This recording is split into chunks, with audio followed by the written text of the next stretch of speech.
नमस्कार दोस्तों, मेरा नाम है गौतम और आज इस वीडियो में हम कुछ ऐसे म्यूचुअल फंड के बारे में बात करने वाले हैं जिनको आपको डेफिनेटली रिजेक्ट कर देना चाहिए। अगर आपके पोर्टफोलियो में है तो उनको हटा देना चाहिए।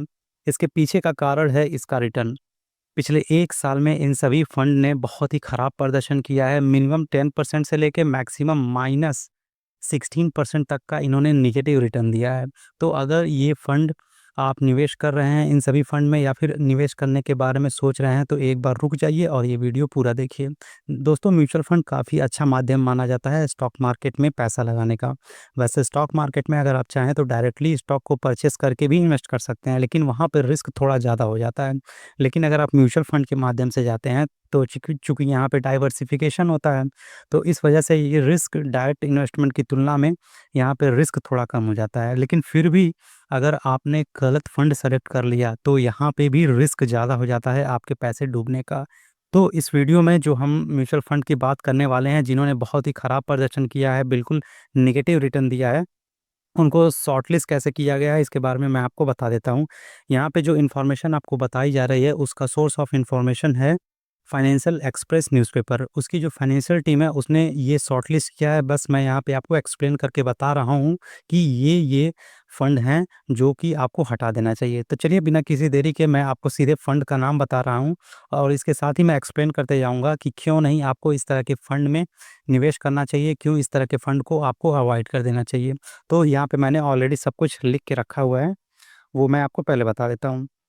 देखिए, जो टॉप 7 ऐसे फंड हैं जिनको आपको हटा देना चाहिए, तो उसमें है आपका number 1 quant mid cap fund. इसको आप देखेंगे इस फंड को तो इसने -10% का पिछले 1 साल में रिटर्न दिया है। सेकंड नंबर पे है सैमको स्पेशल अपॉर्च्युनिटी फंड। सबसे ज़्यादा नेगेटिव रिटर्न देने वाला यही फंड है, -16% का इसने रिटर्न दिया है। इसके अलावा इसमें आपका एचडीएफसी बैंक का भी एक फंड शामिल है जिसका नाम है एचडीएफसी एमएनसी फंड। इसने जो रिटर्न बना के दिया है -10% दिया है इन लास्ट 1 ईयर। इसके बाद Motilal Oswal Nifty 200 momentum 30 index fund है, इसने -11% का नेगेटिव रिटर्न दिया है। और 5वें नंबर पे है क्वांट एक्टिव फंड, -10.51% का इसने नेगेटिव रिटर्न बना के दिया है। 6वें नंबर पे है सैमको फ्लैक्सी कैप फंड जिसने -12% का रिटर्न बना के दिया है। इसके अलावा 7वां नंबर पे है आपका टाटा इंफ्रास्ट्रक्चर फंड जिसने -11.80% का नेगेटिव रिटर्न बना के दिया है। ये जो टॉप 7 खराब म्यूचुअल फंड मैंने बताया, तो अगर आप इसमें निवेश कर रहे हैं या फिर निवेश करने के बारे में सोच रहे हैं, तो आप इसको एक बार इग्नोर कर दीजिए। इसके अलावा 7 और म्यूचुअल फंड हैं जिन्होंने खराब प्रदर्शन किया है। आप चाहें तो ये स्क्रीनशॉट मैं लगा रहा हूँ, यहाँ पे आप देख सकते हैं। तो ये तो हो गए फंड्स के नाम जिन्होंने खराब प्रदर्शन किया है। अब इसके पीछे का एक बार हम कारण जान लेते हैं। तो देखो, मल्टीपल कारण हैं, जहाँ पे यहाँ मैं 2-4 कारण आपको बता देता हूँ। तो सबसे पहला जो कारण है कि इसमें से बहुत सारे आप फंड देखोगे तो वो बहुत ज़्यादा पुराने नहीं हैं। 1 साल, 2 साल, 3 साल उनका फंड का एज है। तो इस कंडीशन में हो सकता है कि अभी वो खराब प्रदर्शन प्रदर्शन कर रहे हैं, लेकिन आने वाले समय में उनका प्रदर्शन सुधर सकता है। और मार्केट भी अभी उतना अच्छा नहीं है, तो जिसकी वजह से यहाँ पे हैवी गिरावट आपको देखने को मिली है। दूसरा जो सबसे बड़ा कारण मुझे दिख रहा है वो है एक थीमेटिक और सेक्टोरियल फंड का कारण।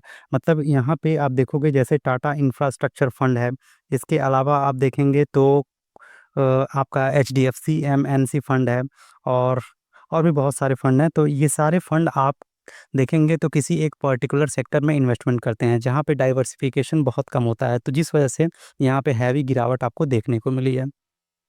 तो ये कुछ कारण हैं जिनकी वजह से यहाँ पे आपको हैवी नेगेटिव रिटर्न देखने को मिल रहे हैं। तो अगर आप इसमें इन्वेस्ट कर रहे हैं तो मेरी सलाह है कि अभी वेट कीजिए 2 साल, 4 साल, 5 साल। और अगर इन्वेस्ट नहीं कर रहे हैं तो इसमें आप हाथ भी मत डालिएगा। देखिए, मार्केट में बहुत सारे अच्छे फंड हैं, इंडेक्स फंड हैं, लार्ज कैप फंड हैं, even mid cap, small cap भी बेहतर हैं अगर आप अच्छा फंड चुन लेते हो। जैसे अगर मैं इंडेक्स फंड की बात करूँ तो एचडीएफसी का है, इंडेक्स फंड काफ़ी अच्छा है, मोतीलाल ओसवाल का है, बंधन का है, इसके अलावा एसबीआई बैंक का है। तो आप वहाँ पे जा सकते हैं जहाँ पे रिटर्न आपको ऑन एन एवरेज 12 से 15% के बीच में मिल जाता है। और ज़्यादा रिटर्न चाहिए और थोड़ा-सा रिस्क अगर आप उठा सकते हैं तो आप मिड कैप फंड की तरफ भी बढ़ सकते हैं, जहाँ पे आपको 15 से लेके 20% के बीच में रिटर्न मिल जाता है। और थोड़ा-सा और रिस्क अगर आप बेयर कर सकते हैं, आपकी उम्र कम है, तो आप स्मॉल कैप में जाइए, वहाँ पे आपको हैवी रिटर्न मिलते हैं, 18% से ज़्यादा रिटर्न मिलते हैं। और लॉन्ग टर्म में अगर आप 15 साल 20 साल तक बने रहते हैं तो डेफिनेटली आपको निगेटिव रिटर्न तो नहीं मिलता है, क्योंकि इंडिया में जितने भी म्यूचुअल फंड रजिस्टर्ड हैं स्मॉल कैप कैटेगरी में, आप सबसे खराब प्रदर्शन करने वाले का भी देखें तो उसने भी लॉन्ग टर्म में मिनिमम 12%, 12% 13% का रिटर्न बना के दिया है। और मैक्सिमम वाले की तो बात ही क्या कहना, मैक्सिमम वाला आपको 22% 25% तक का रिटर्न बना के दिया है। तो इस तरह अगर आप इन्वेस्टमेंट करते हैं सही प्लानिंग के साथ सही फंड को चुनकर, तो डेफिनेटली आपको एक अच्छा खासा रिटर्न मिलता है और आपका पैसा डूबने से बच जाता है। तो आई होप ये वीडियो आपको पसंद आया होगा, और ये वीडियो यहीं पे हो गया ख़त्म। जाते जाते ये बस इतना कहना चाहेंगे कि इस चैनल पे जो कुछ भी बताया गया है उसका उद्देश्य केवल और केवल शिक्षा और जागरूकता है। किसी भी फाइनेंशियल प्रोडक्ट को खरीदने या बेचने की सलाह या मशवरा नहीं दिया जाता है इस चैनल पे।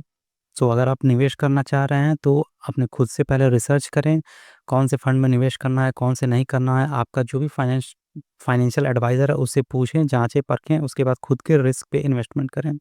मिलते हैं नेक्स्ट वीडियो में, तब तक के लिए जय हिंद जय भारत।